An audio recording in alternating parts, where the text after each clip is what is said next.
Teaching students to do good research can sometimes leave you feeling like this guy.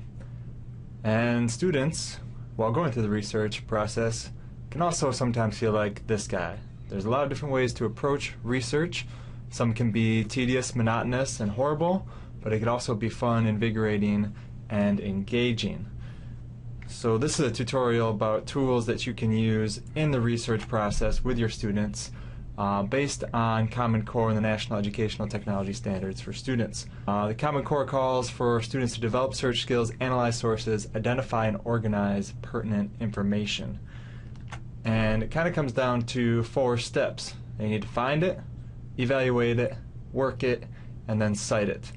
So this is going to take you through those 4 categories with ideas of how to facilitate that.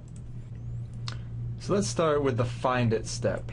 There's a number of options that you can use for finding information, and a lot of times students go to the very wrong places. One option that you can guide them to is Sweet Search, which basically blocks out all bogus and unevaluated resources. So if I type in bears, then it gives me only things that have been vetted by professionals that can be trustworthy sites. In most cases, students will go to Google and type in whatever they want. For example, bears.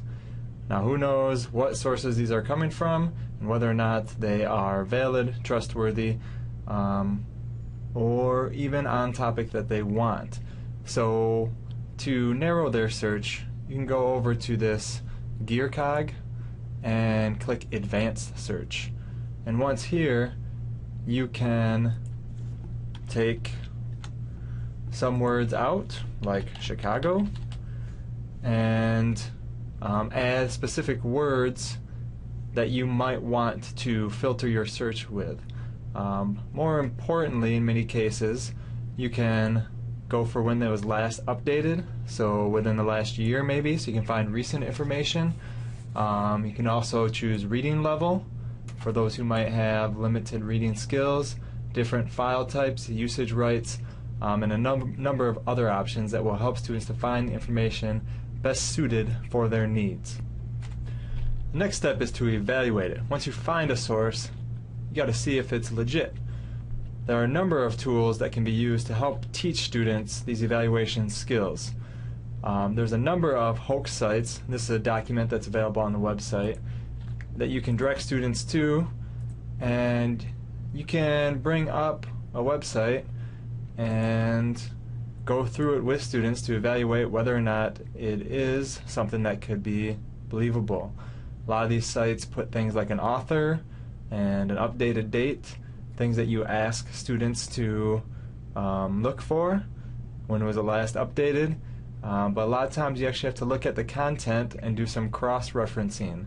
So maybe you would ask them to search that in a different site, and then they could be like, well, you know what, this is bogus. There are a number of sites that give you checklists for website validity. So if you just Google search website validity, you can see a list that students can go through to check off. And there are also a lot of rubrics and checklists that can be used as they go through the research process. Now, probably the hardest part of teaching research skills to students is getting them to work it and take notes, summarize without plagiarizing the content. One useful tool that I like is called Bounce App. If you load this page, if you're using web resources, you just paste the URL of the article that you want students to work. So let's take this one, and when I paste that in here, then it takes a screenshot of that article and allows me to annotate over top of it. Notice I don't have to create an account or log in. It's just get to the site, paste the article that you want, and after the balls bounce around a little bit, then the article loads within the screen that you're in. So if I want to highlight, I can just put a box around the opening and then type what I want. This is ... and then when I click OK, it shows up as that box, and I can do that with other passages take my notes, and really it forces me to put things in my own words, which is something that students often struggle with. Once I have all my annotations in, I'll just put in my name, click OK, and now I just gotta click save, and here's my link. And when I post that link, this is what it looks like, and I can see my notes on this article. So I can share this with my teacher or store it in a place where I am keeping my research, which brings me to my next point. Where are students going to store all this stuff? They need an organizational structure. One option I like for organizing research notes is using templates in Google Docs.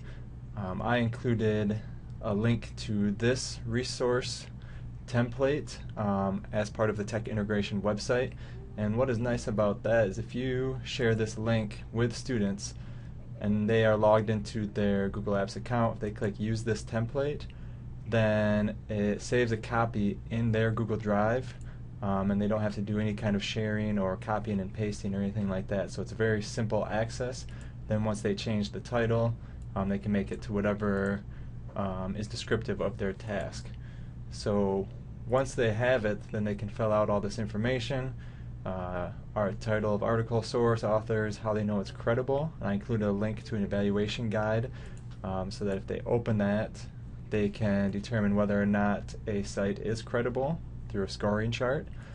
And then it gives a space for their research question being addressed. So if they're focusing on a specific research question, which is a good way for students to approach the research in a focused way, they can put that there. A summary space, then if they use the Bounce app, they can paste that link right here. And there's also an option for them to post quotes and then notes of their own on each quote. And this is the part that helps to avoid the plagiarism problem. So rather than students going back to the article and copy and pasting chunks of text, they can go back to their notes, and when it comes time to integrate this information into their work, then they can use their notes, and it's a representation of their own thinking, not a direct copy of the author's thinking. So a very useful tool. You could also add your own template if you wanted, or direct students to a different note-taking format that you prefer. There's a lot of options out there. I'm just trying to give some ideas about how you can implement these things. I'm going to the last step, citing it, and there is one tool that I like best for that, and it's called Citation Machine.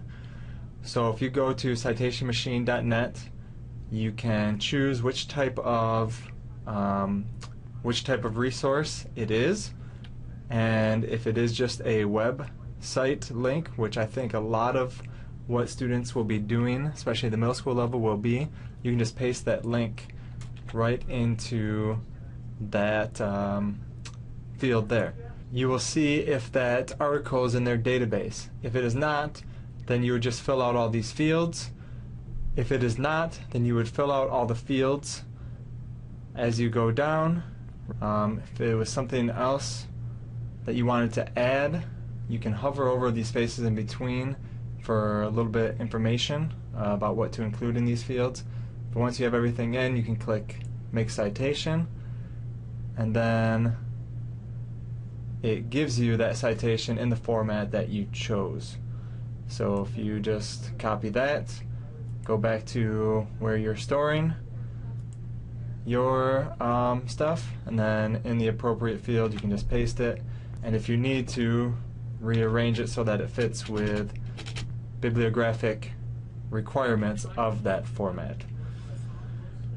So those are the 4 steps of the research process. Again, it can be a grueling experience or it can be a fun and exciting one. It depends kind of on how you approach it. It might be best to practice these skills in short, fun chunks and build up to longer, more involved and complex tasks and papers and projects.